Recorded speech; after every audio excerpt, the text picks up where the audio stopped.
We're parents, teachers, and educators, and like you, we're passionate about restoring our culture for Christ.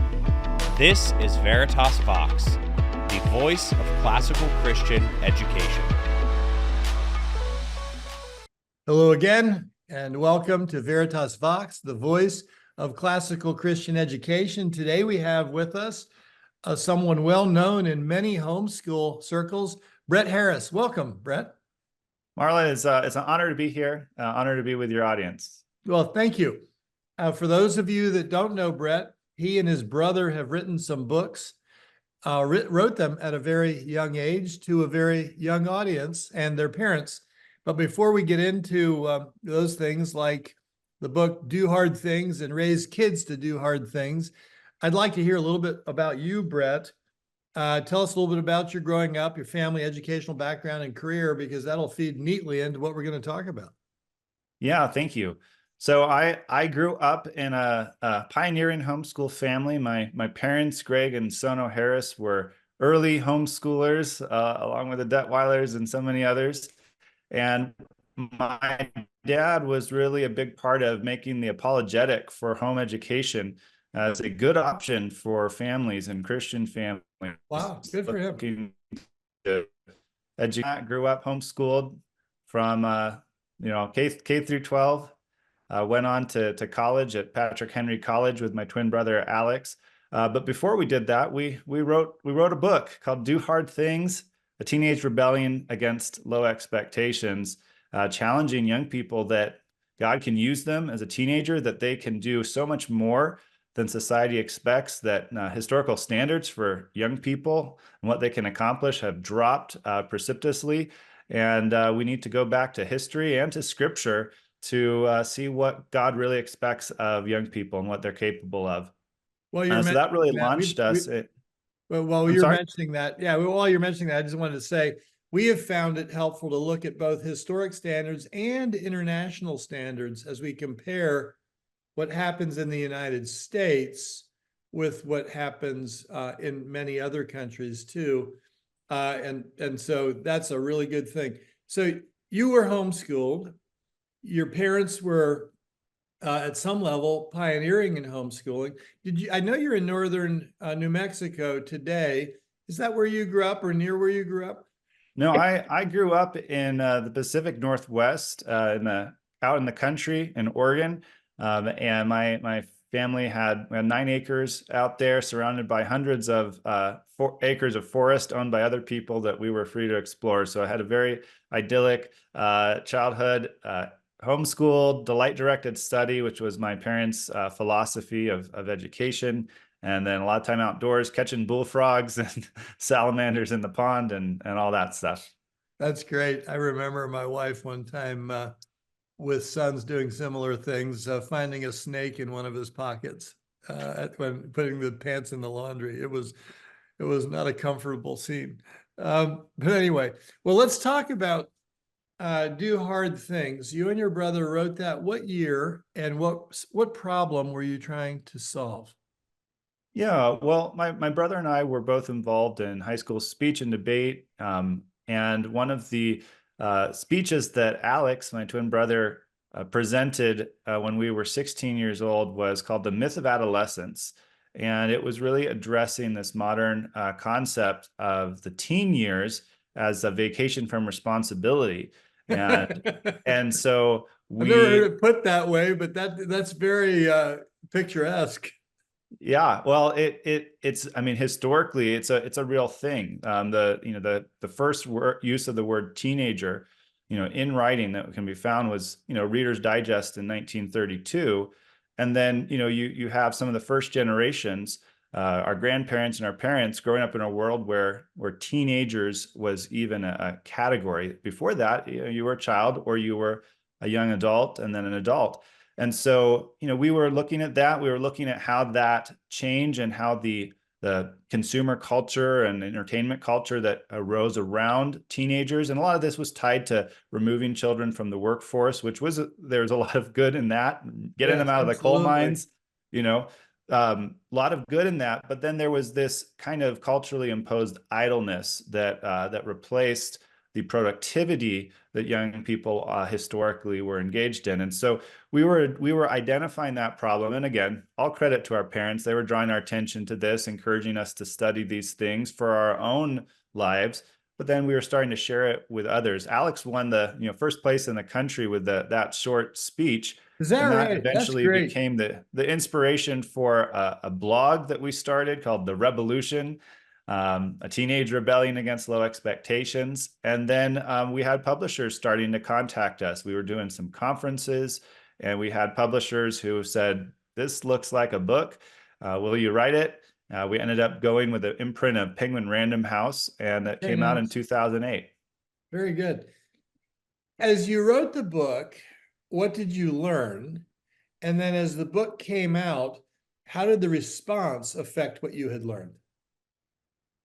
I think one of the biggest things we learned, because we'd already written 800 articles on our blog on the topic before writing the book. So we did learn some things in terms of research and our topic, but a lot of it was stuff we had already been studying beforehand for several years. But I think one of the big things we learned is just how hard it is to write a good book. And we were really blessed to work with some of the best editors in the Christian publishing industry. Helped us to really refine and hone the manuscript. But I remember at one point actually having tears in my eyes and saying, "This is going to be the worst book that has ever been written," telling my family that. And from some of the books I've seen, you'd have to be intentional to get that goal. Well, I think any writer out there knows that feeling in the middle of a project. You have that feeling like this is the worst thing ever. And so we by God's grace, we finished it. We were blown away by the response. And I think the biggest thing, again, but this was the surprise throughout the process, Marlon. When we started our blog, it was just, hey, we're going to write for our friends. Blogging was a new thing back in those days. Yeah. And suddenly we're having hundreds, now thousands of people visiting. Within a few months, we were featured in the New York Daily News with a feature story about this blog and this message. And so it just, at every stage, we were blown away by how much young people want to be challenged. How much our peers were hungry to be told, hey, you can be more, you can do more than what society expects. And so just the groundswell of response and enthusiasm, not just from parents and teachers that you'd expect, but from the young people themselves saying, I thought I was the only one who felt this way. I thought I was the only one who wanted more, who wanted to be more responsible, to accomplish more, to have more opportunities and responsibilities as a teenager. So that was certainly the surprise. And, the book has now sold nearly 700,000 copies. And awesome. I think that is, again, just the surprise of how much young people want to rebel against low expectations if they're given permission to do so. Yeah. This is maybe hard to do off the top of your head, but what success stories have you heard from others outside your family for having read that book, taking initiatives, and seeing good results? I mean, it's hard to pick one. I mean, we have young people who are at the forefront of, the legal industry, the nonprofit industry, and politics and government, best-selling authors now who all read and were inspired by the book. I don't want to make it sound like that's the most important outcome, though, because the message of Do Hard Things, as much as it is about, hey, young people can do big things, the kind of things that would be in the news, it's also about the small, quiet, hard things that no one sees. It's about character. It's about doing what's right, even when it's hard, which is often much harder when no one's watching or when you're going to be criticized for it. Yeah. And so I'd say the biggest impact and the stories that we love the most is when we're contacted by someone who says, I read your book when I was a teenager, it changed my life. I started, challenging myself and taking more responsibility. Now I'm, in my 30s or maybe in my 40s, I've gone through some hard things. There's been challenges in my life. I was tempted to run away from them, but because of what I learned and because of the strength I developed as a young person through your message, I was faithful. I didn't run away from doing the right thing, even though it was hard, even though it was scary. And again, these aren't things that are going to be put in a newspaper, though they should.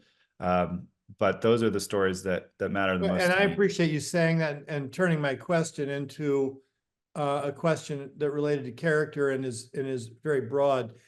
I also understand the impact of leadership. One person properly and effectively leading makes a very significant difference. And I suspect that it would be, I know it would be true to say that that is what you and your brother did. I'm happy to hear that there are all kinds of careers and paths that people have taken as a result of that impact too. But I couldn't agree more that what it is ultimately and best about is we like to call it character development, but that sounds so, to me, that sounds so removed from the truth of what we know in who God is and how he providentially superintends his creation and our connection to it as, well, vice regents of his creation and the way that we manage that. Maybe you have some stories that would help understand that impact too, because stories really help us appreciate the impact of written words. Are there any others that are worth commenting on, or even some specifics there? Yeah, I mean, honestly, because a lot of times when I receive these stories, it's private, privately. I understand that. I think I'm asking carefully. I think probably the best illustration of the different ways in which the message can impact a life would be to contrast Alex and my paths since we published the book. And I think that's a story that I could tell with the most detail. And so, Alex, since we published the book at 19 years old, we both went off to college, and he went on to Harvard Law School, where he graduated at the top of his class, made Harvard Law Review. He clerked for Neil Gorsuch in Colorado before he was on the Supreme Court, then went to the Supreme Court and clerked for Justice Kennedy. Really just did the best you can do in law school and immediately out of law school. And now is working for a prestigious law firm in Denver, having a big impact through his work, but also a lot of pro bono work that he does for really important causes. And he went through Harvard Law School as a young married man with a daughter, married young, had a child with his wife, Courtney. And he went through law school and had all that success while finishing all of his schoolwork by 5 o'clock and being home for dinner with his family, spending time with his wife and daughter. When most students at Harvard are burning the candle at both ends, not having time for those important things. And so, I think his path is an example of, okay, when you exercise yourself as a young person, when you push yourself as a young person, you're able to continue. It's not that Alex is just smarter or has a higher IQ than all the other Harvard Law students. I mean, these are the top of the heap in terms of academic excellence. But he had a 5 to 10 year head start in life in terms of how he was pushing himself and challenging himself in a healthy way as a young person. So, my story then is the contrast. I married my best friend Anna right out of college, and within a few months she became very sick and was practically bedbound within a few months of our wedding. Wow. We didn't know what was going on. We ended up moving back across the country to live with her family. Her mom was a former nurse. We also needed to go to more, she was still on her parents' insurance, so trying to go to doctors who were in network for us, and went to specialists and doctors all over the country. No one could figure out what was wrong. Eventually got, some diagnoses, treatments, very expensive treatments that didn't end up helping. She ended up being bedbound for 5 years. We thought we were going to lose her. And in my life, I took on the role of caregiver and was a full-time caregiver for my wife for these 5 years. And all of the, the big hard things, like I mentioned earlier, the writing of books and the traveling and speaking and doing all this, that had to be set to the side as I embraced, a very quiet faithfulness in my primary obligation before the Lord to my wife. And, praise the Lord, over the last 6+ years, there has been a turnaround in her health. We were able to discover some of the things that were driving her chronic illness. She was able to make a lot of recovery. She's now a professional ballerina and teaching ballet and still continuing to heal. But we're talking about a 10-year period where I didn't take a single speaking engagement, didn't write a single book, at least didn't publish one. I did work on one with my dad, but that was a path where, in contrast to the Harvard Law School, clerking at the Supreme Court route, which is also a beautiful example of what doing hard things as a teenager can prepare you for, my preparation was in the quiet faithfulness of doing the right thing, even though it was quiet, no one knew, and it was very, very hard. And trusting the Lord in that, like Joseph, going off to Egypt and questioning the Lord, like, hey, what about these dreams I had as a young man? So I think those two stories spectrum for us to appreciate is a really good example. Thanks for sharing it. Yeah. So I like to say, if you write a book called Do Hard Things, you better expect that God's going to ask you to do some hard things. Yeah, I resemble that remark. Tell me about the book that you wrote with your dad. That has been released. When did it release? So actually it has not been released, and so I'm sorry. Okay. Yeah, I'd appreciate. Can you tell us about it? Yeah, I would appreciate everyone's prayers, because there are some decisions that need to be made about this book. But it was called Raising Kids to Do Hard Things, and it's a book that really captures my parents' principles for parenting and educating their kids. And it was a real honor to get to step in after my mom passed away from cancer. She and my dad were writing that together, and I was able to step in as a son and say, I want to help pull this over the finish line. And we did finish the book. That was delayed by Anna getting sick, and then it was further delayed when some things happened in our family, and we wanted to be sensitive to not putting out a book about parenting when we had some things going on with some members of our family. We wanted to be humble, and so we talked to our publisher about putting things off and taking time. And then COVID hit, and everything got turned upside down. So that book, it's either God doesn't want it to come out, or Satan doesn't want it to come out. But it has been through everything.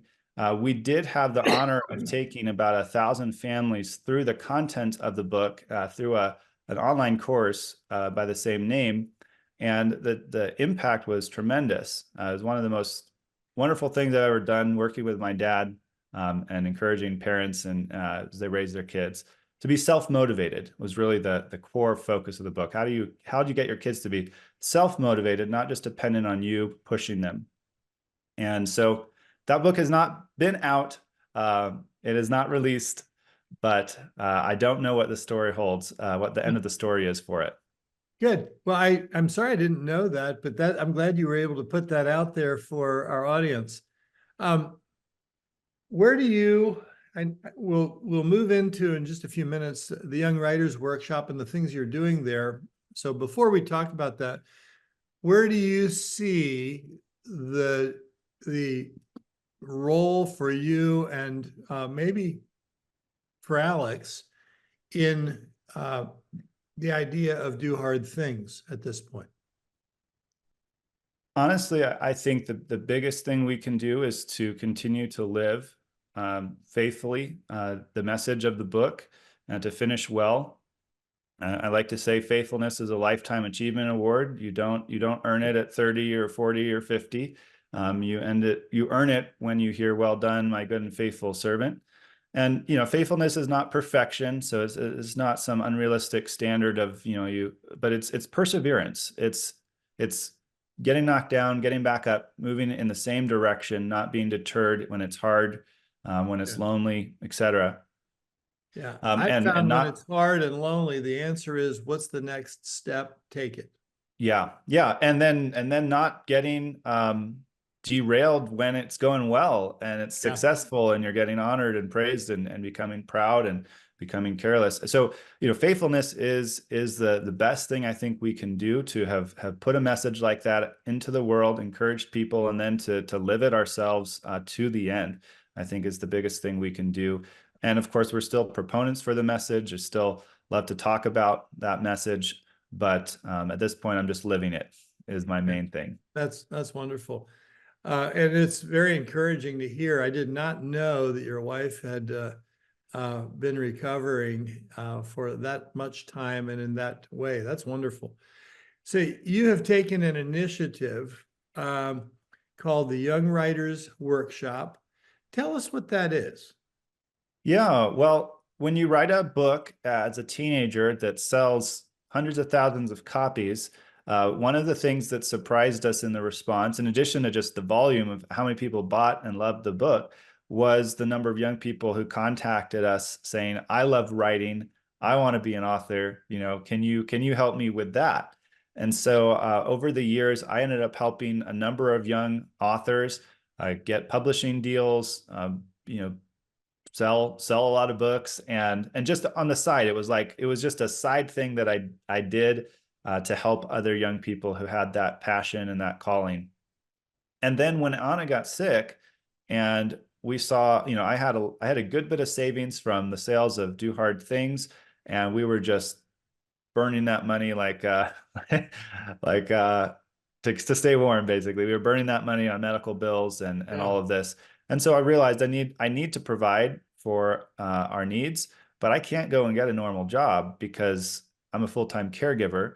And so I'd either have to hand caregiving off to someone else, which I didn't feel comfortable doing, and I didn't feel that would be best, or I'd have to find a different way to provide. And so that's when I started really going to the Lord and thinking about, well, what can I do and what would work with my situation? And that's where, entrepreneurship and starting my own business became the best option. And I'm very passionate about that topic. We train our students in entrepreneurship in our writing programs because having those skills allows you to do well for yourself by doing good for others. It gives you more options to handle the ups and downs and uncertainties of life and changing economic conditions, cultural conditions. And so I was able to start a business and started with some online programs around Do Hard Things. But very soon I realized, well, what people are always asking me about is writing. Young people want help with writing. And so I mentored a young lady named Jaquel Crow. She published her first book with her dream publisher, Crossway, and it's called This Changes Everything, How the Gospel Transforms the Teen Years. And that book sold 10,000 copies in its first 4 days, won awards from Christianity Today and the Gospel Coalition. And she also had a groundswell of young people saying, "How did you do it? I want to be an author."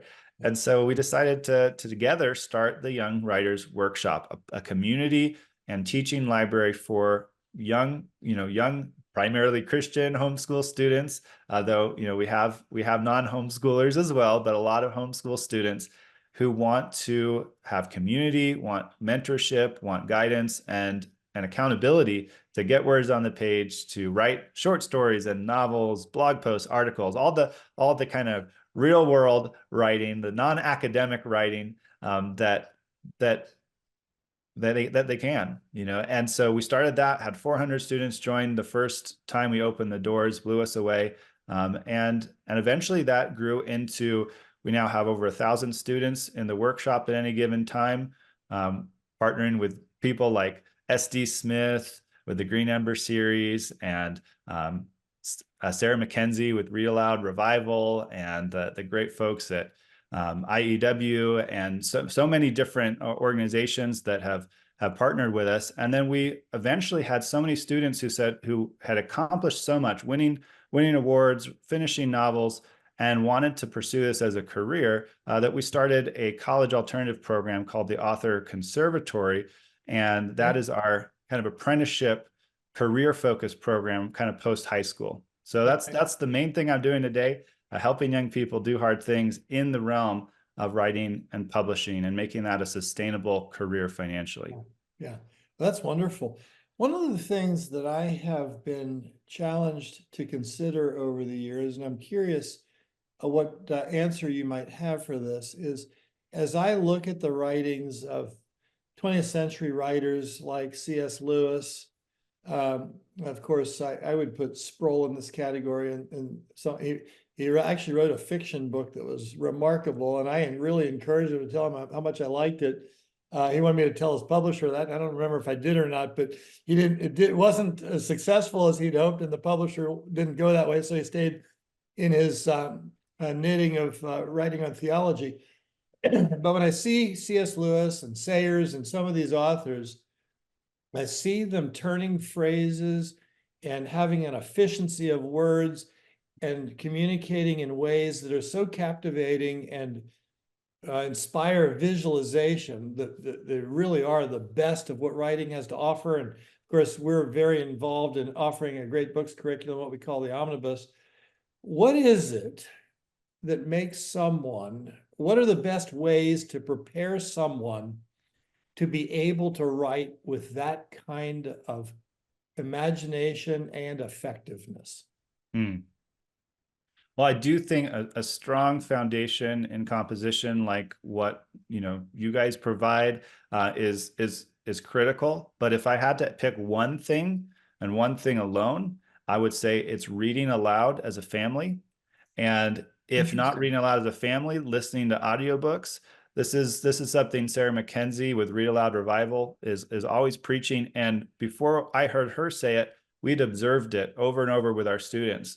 Without fail, the students who were the most, had the best writing, skill, the most beautiful prose, were the students who read aloud as a family, not just as a kid, but all the way through high school, because there's something about that beautiful language coming in through the ear where you are hearing the language. You're not skipping the hard words. You're not, skimming anything. You're hearing everything, and you're hearing it pronounced properly, and you're hearing the flow and the pacing that really trains a young person's brain to be able to create their own beautiful language. So our family read aloud nonstop all the way through, and that has been probably the #1 common ingredient that I've found from our best young writers. Wow.